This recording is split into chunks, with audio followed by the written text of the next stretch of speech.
you ever feel lost in life sometimes? Like you really don't know what rules to follow or guidelines to live a better life? Well, this week I talked with Coach, a prominent figure in Columbus, Ohio, who throughout just our conversation, it was a really great conversation, gave me a lot of perspective on laying down rules and guidelines to live a better life. Hi, welcome to Keeping the Recipes, where the recipes and the wisdoms of life are shared across all tables. What I love about the conversation is that he doesn't portray that there's one way of living a good life, but in fact, the goal to have in mind is to live a healthy life, one in which your boundaries are respected, you strive to be a better version of yourself, and to be an asset to your community and others. So, if you want to hear a perspective on living a spiritual life, then check out this week's episode. My first question to you is, what inspires you? I'm going to put it simple. Living a spiritual life inspires me because we have been taught dysfunction for so long growing up. Mm-hmm. And when you're taught dysfunction, it takes years for you to grow out of that dysfunction. And the only way that you can grow out of dysfunction is living a spiritual life. Mm. So therefore, I learned that dedicating my life to a spiritual cause lifted those curses and burdens off of me. So that's what I mean when I say, living a spiritual life. More so than anything, it's the most important thing that we need in this country in order for it to survive the conditions that they're in right now. The main thing is treat people how you want to be treated, but there is a spiritual guidance called the Ma'at. It's a spiritual book that came from ancient Ethiopia, Sudan. Mm-hmm. And it's spiritual 42 declarations of spiritual guidance. Interesting. So when you live those 40, or try to live by those 42 guidance of spiritual upliftment, then you try every day to be a better person. You learn how to not judge people. You learn how to be humble. And, that's one thing that spiritual guidance give you, is that you're not all that. And, we all, but for the grace of the Creator, for the grace of the Lord, would be in a worse place that we are in at this particular time. Mm-hmm. So the morality of the nation is on a downward trend. And there's judgment that comes on nations through spiritual teachings.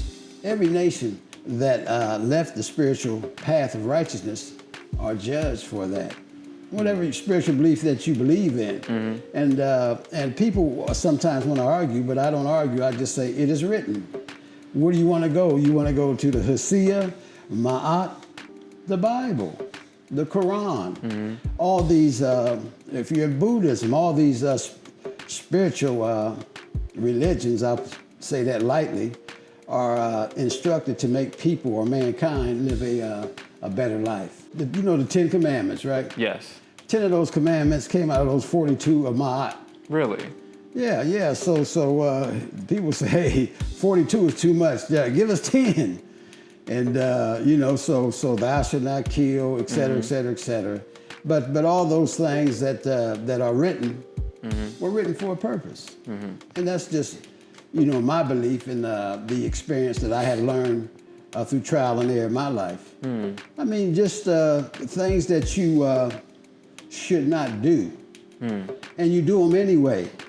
There is a price, or there is ramifications that you will have to go through. Old song back in the day was a song called "Just Be Thankful for What You Got," and just be thankful for what you got. So those old songs ring in my spirit.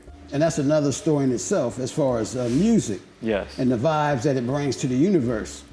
And the words that you put out there, they're accountable for. So what you put in the atmosphere, you will be judged for those things.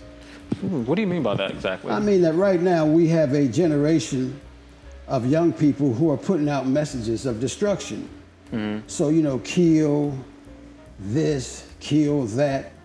And I say it don't start with the young people, it starts with those who own the record companies. What is their motive? Mm-hmm. What is their bottom motive for wanting our kids to be promoted that type of message in their spirit? I can quote Temptation songs 50 years ago, word for word, 60 years ago, word for year. It's in my spirit. So if you put junk in, you get junk out. If you put wickedness in, you get wickedness out. So when you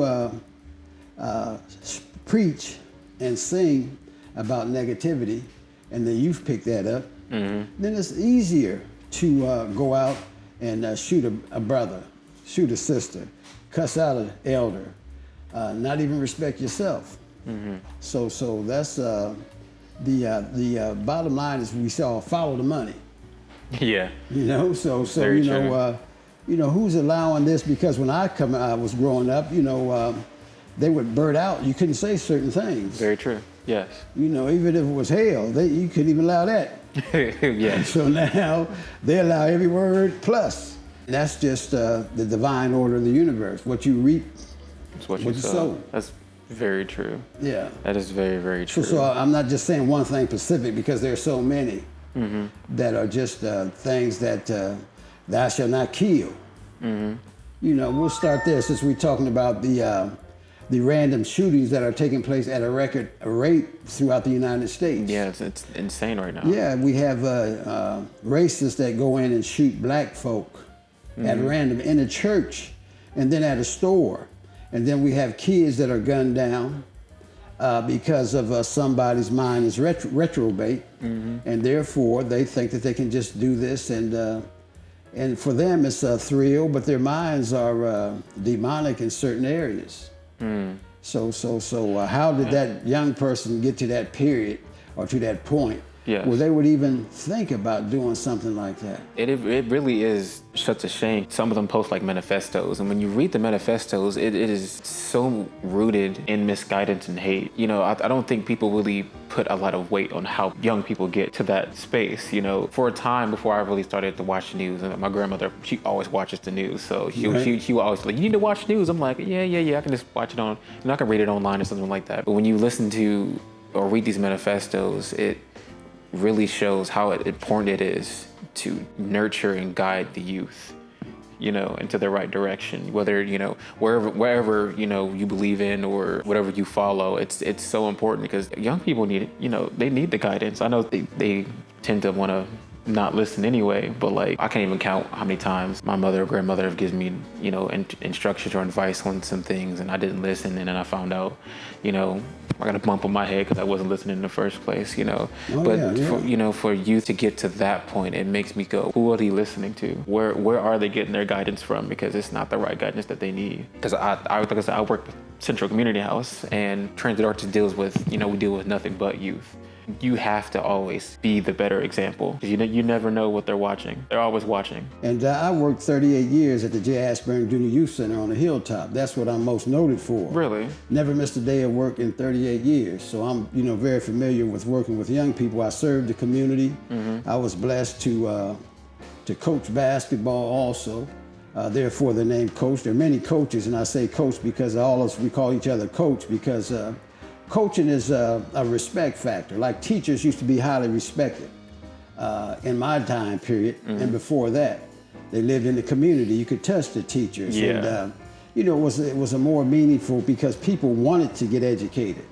To learn, you must want to learn. Very true. And so therefore, you know, with the situations that we have now with COVID, the young people were put in a crisis that was never before. Yeah. You know, so I don't necessarily blame the young people because young people have been put through things that we never were put through in the form of germ warfare, or AKA COVID, or now they got the monkey pox. They told some kids, well, you can't even go outside. Yeah. And, you know, on the west side, they took down the basketball rims. That's... So when you have kids locked into that state of mind, there's going to be mental destruction and family destruction. And you know, if some families, some marriages broke up because people thought they knew each other, but when you're always on the run, always on the go, right? But when you in that confined area, you learn a lot more about each other. Yeah. So the educational system is flawed in the first place. Yes. And so forth. I don't look at the like I said, I'm encouraged with the young people that I associate with. I think this is one of the greatest generations in many areas. Really? But yes, but the areas that we lack sometimes and look at in a different way sometimes, like I said earlier, the spiritual aspect. You know, you have to have that to be your foundation. That, everybody, has been today's episode of Keeping the Recipes. If you would like to listen to this episode or any of our other episodes, you can check us out at keepingtherecipes.com, also on Buzzsprout under the name Keeping the Recipes. And you can also listen to our podcast on Spotify and Apple Podcast. Also, if you would like to watch any of our previous episodes, you can check us out on YouTube under the name Transit Arts. We have a playlist named Keeping the Recipes.